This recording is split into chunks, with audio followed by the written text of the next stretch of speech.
ఆడించంతో బాగా మాట్లాడి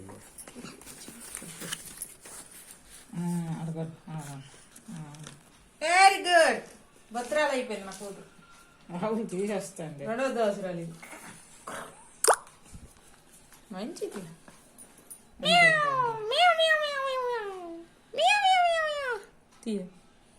వీడియా